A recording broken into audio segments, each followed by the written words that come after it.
Ako po, aside from dito sa healthcare, ang may interested din po ako malaman tungkol sa inyo is yung background nyo before you entered politics. Kasi po, syempre nakita kayo ng mga tao nung ano na kayo, nung kayo ay Ako ay, congressman na, kayo ay public servant na. Pero saan ka ba sisimulan? Sa pagkabinata o sa... kahit sa ano na lang po, sa business side na lang. So, kayo po ay isang successful na businessman, na CEO. Ano po ba yung ano, paano po kayo napasok diyan po sa mga negosyo po niyo na yan? Well, una sa lahat, ako, para sa kaalaman, ako kick out ako, Mark, nung high school ako. Kick out ako. No?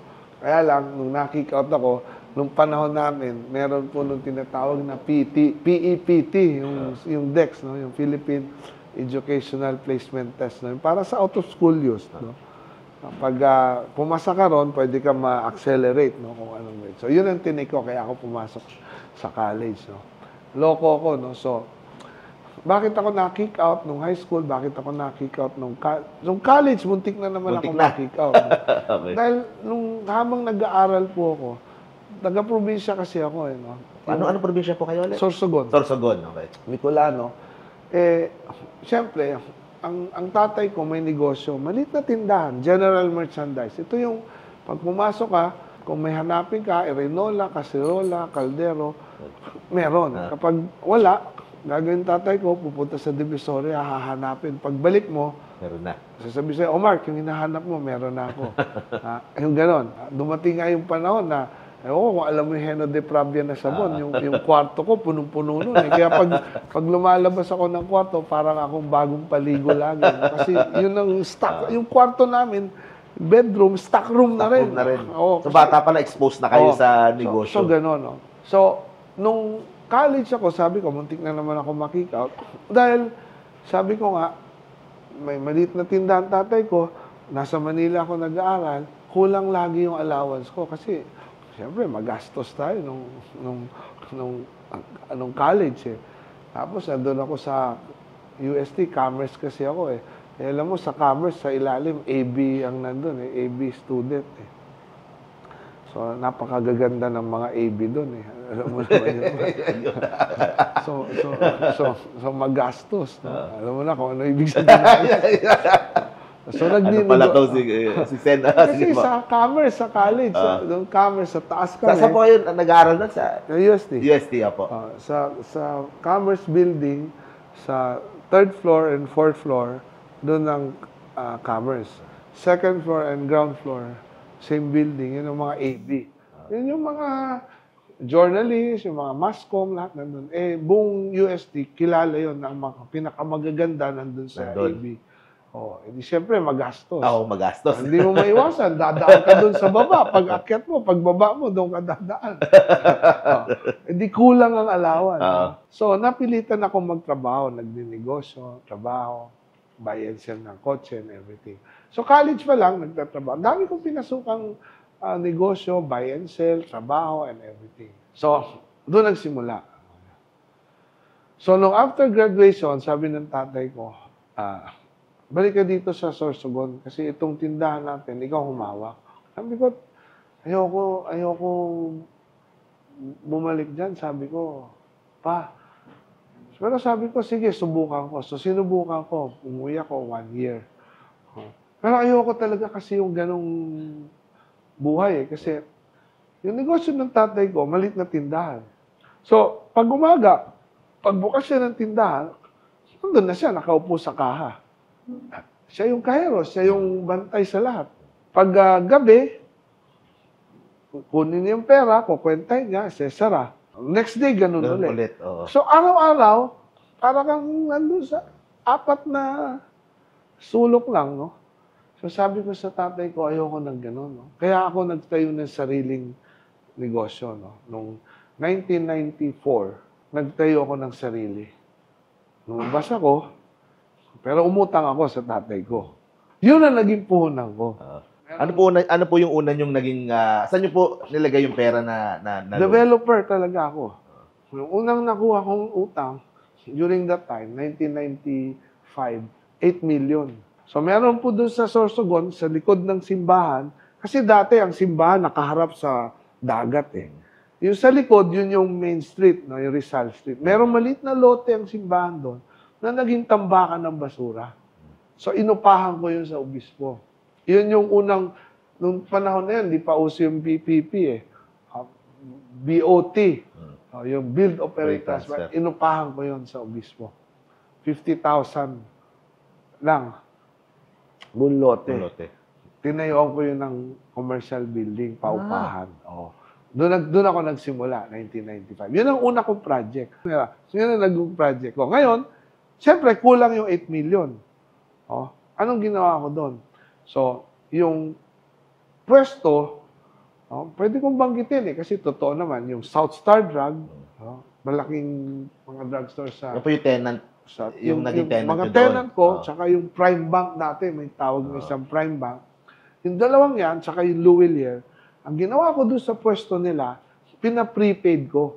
Ibig sabihin, paupahan ko ito sa inyo ng 10 years, ganito lang ang presyo, walang escalation, pero bayaran niyo ako ng buo. Para bang pre-selling, pinabayaran ko. Kaya nagkasya.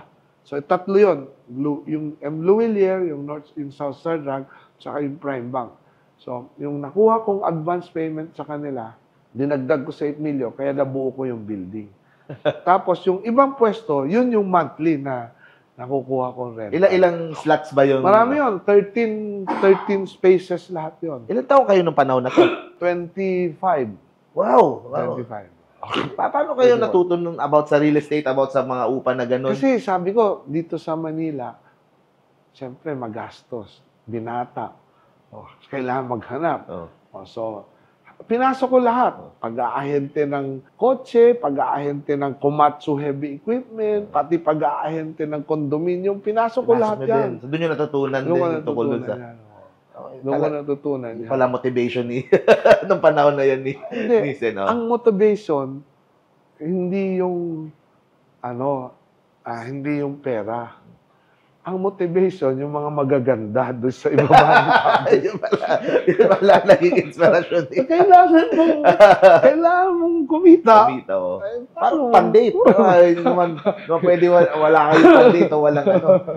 So, doon kayo nag-start sa building na yon. Nandun pa rin ba hanggang ngayon yung building? Na-turn over ko na sa simbahan kasi tapos na yung 25 years. Ang galing! Turn over. Ngayon, kumikita ang simbahan doon. May higit 1 million sa buwan. Sa buwan? Almost 2 million sa mga renta. Nandun pa yon, St. Peter and Paul Arcade ang tawag. Pero na-turn over ko na yon sa simbahan. Siguro pag nadadaan kayo doon, sentimental siguro sa inyo, no? Nakita ko yun. Opo. Yun ang unang project ko doon. So, ever since noon, property development na po talaga? Ako. Property development. Kasi ako, doon ko na-feel yung, gusto ko kasi yung meron akong creating something out of nothing.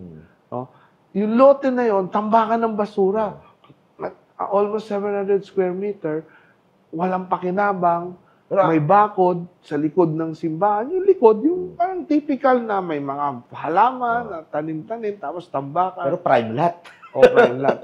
So doon ako nag-start actually. Maraming kwento pa yun. Nung sinimulan ko yun, biglang ulan ng ulan, lakas. So yung mga conservative na mga Catholic, ayan, nagagalit na yung Diyos. Kasi di ba si Kristo, si Jesus Christ nagalit. Yung tinumba niya yung mga, sabi niya, do not make my father's place a market, di ba? Yung tinapon niya yung mga coins doon sa loob ng templo, di ba?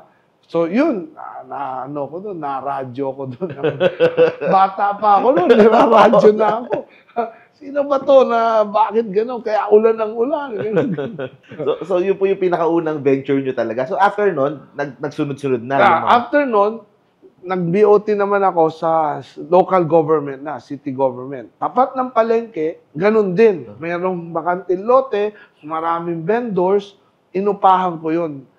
Inayos ko yung mga vendor, tinayo ko ng building, 3-story, tinayuan natin, inayos natin yung mga vendor, may kanya-kanya silang pwesto, tapos may commercial din, tapos may opisina sa taas, paupahan din. Na-turn over ko na rin yun sa City Government of Sorsogon.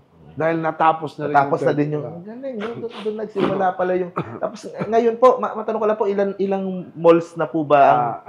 Sa ngayon, 54 and counting. Ang dami. 54. 54 malls na, no? Yung Mga pangalan po, Primark. saan po ba nanggaling yung name na Primark? Well, actually kasi ako, nung iniisip, kina-conceptualize natin itong negosyo na to, nung 2016 kasi, naisip ko, kailangan, para mas lalong lumawak, una sa lahat, kailangan may brand. So, itong mga tinayo kasi natin building nun, iba-iba yung pangalan nun. no? St. Peter and Paul, yung pangalawa, LKY Central Arcade, meron akong LKY Square, iba-iba eh. So, sabi ko, kailangan ito bigyan ng branding. Tapos, ang location kasi ng mga Malls buildings. malls na to, ginagawa natin, puro sa downtown, puro sa sentro. Ibig sabihin, malapit sa palengke, malapit sa simbahan, sa munisipyo, nasa downtown, hindi yung highway. Tapos, ang kinikater ay puro yung may kailangan. Halimbawa, ikaw, kailangan ko ngayong bigla ng toothpaste, toothbrush. Hindi ako pupunta sa mall para magparada sa parking, tapos lalakarin ko ang layo para pumunta sa supermarket. So, pupunta ako, paparada na lang ako sa harap, maaaring may maliit na convenience store dyan o may drugstore dyan at bibili ako ng toothbrush ko. Primary needs. Okay? So, since primary needs, primary market, so sabi ko, ang pangalan, pinagdugtong ko, kaya naging Primark. Primary market pala yung Primark. Uy, may natutunan na naman ako ngayong araw. Yung pala yung ibig sabihin nun. Pero nakita ko nga po kasi, nung isang araw, nasa Montalban ako. Nakita ko, meron kayo doon sa Kasiglahan. Yes. Sa, talagang nasa-serve po yung needs ng community. Yes. Doon po sa inyong mga malls, Yes. no?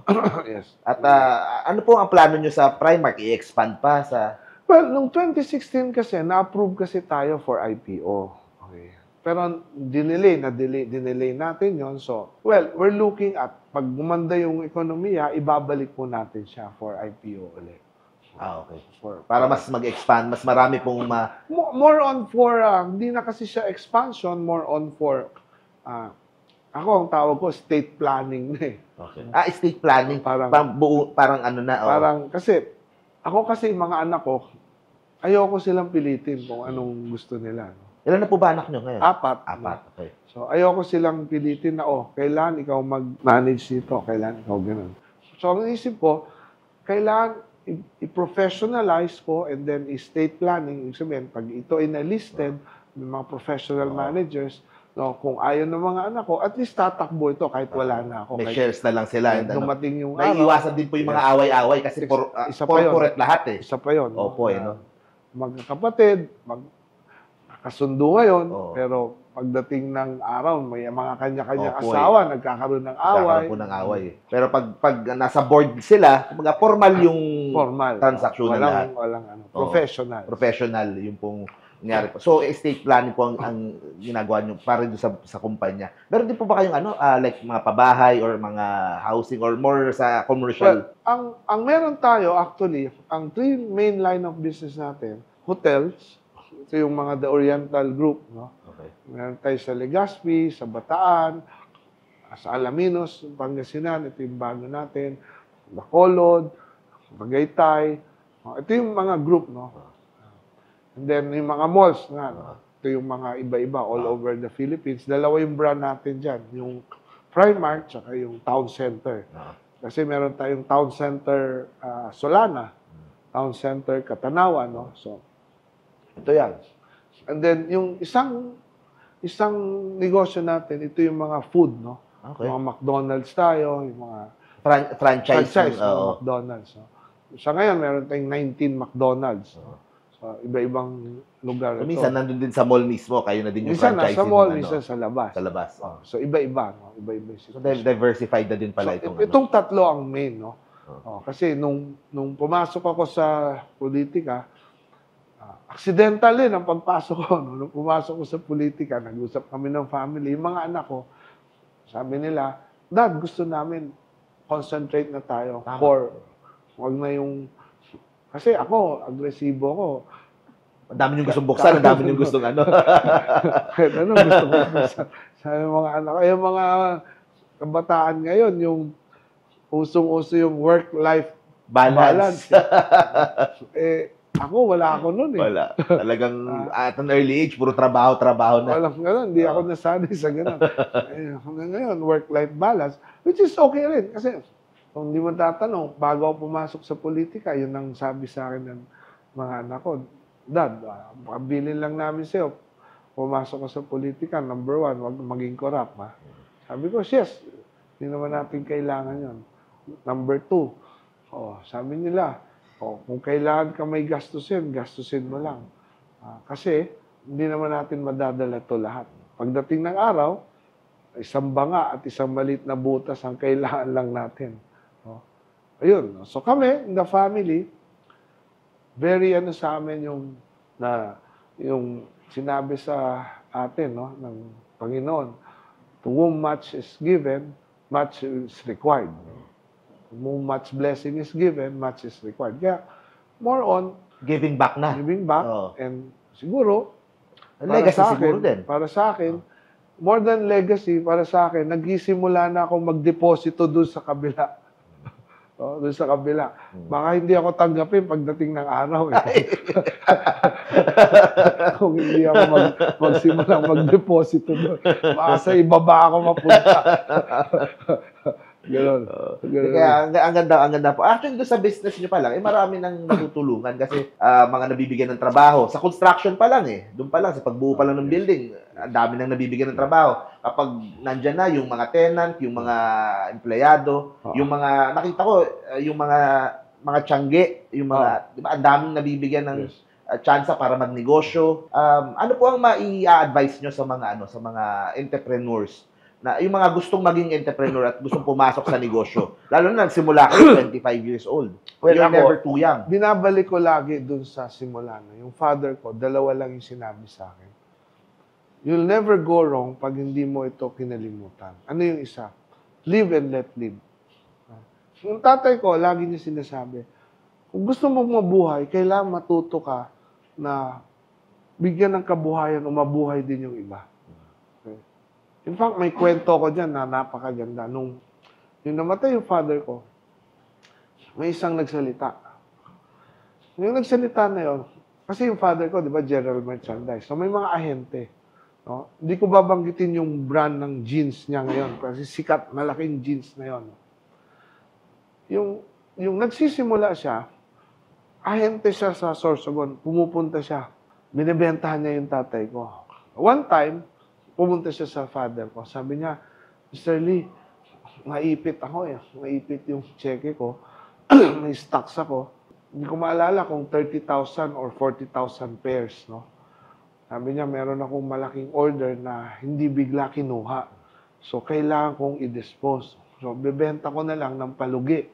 So, sabi nung tao, may-ari na siya ngayon ng isang malaking jeans company dito. Kailangan ko i-dispose. Bebenta ko na lang ng 100 pesos kasi dapat ang puhunan. 110 ang benta niya. Bebenta ko na lang ng 90. Palugi ako ng 10 piso.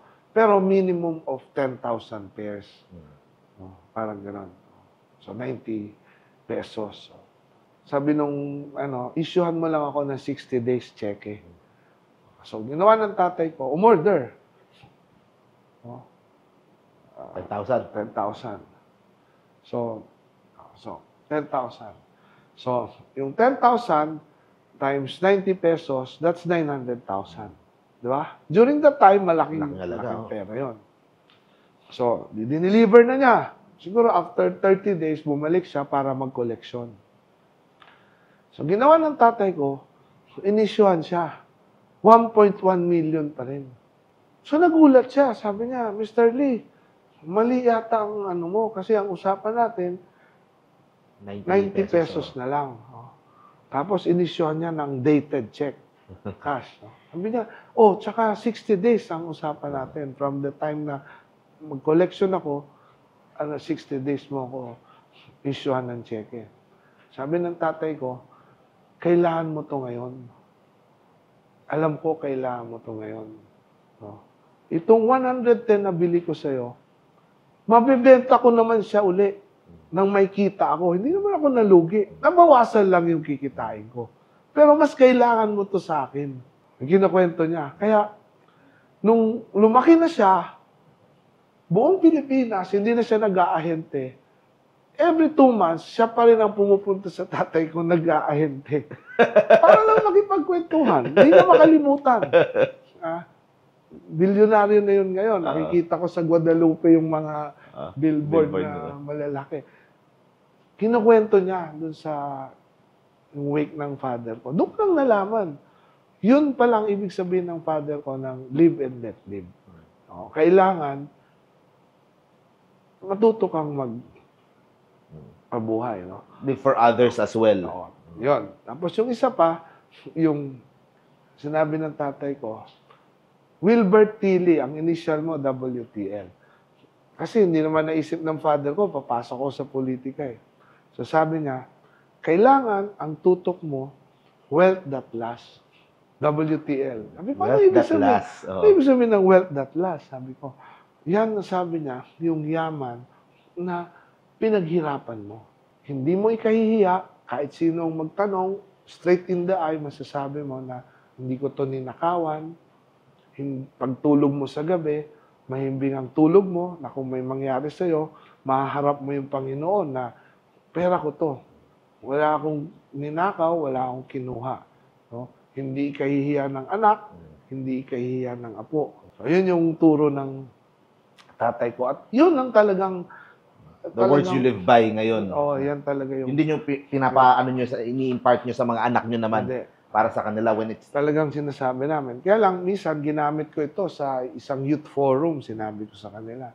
Sabi ko, dapat, naimbitahan ako lately lang, sa commencement exercise, kung hindi ako nagkakamali, sa Bataan. Sabi ko, kailangan wealth that lasts. Yung hindi kahihiya ng mga anak mo, ng apo mo, ng next generation, no? Yung yaman. Sabi sa akin ng isang youth, tumayo. Sabi niya, Kong, hindi na ho applicable. Sabi ko, bakit hindi na ho applicable?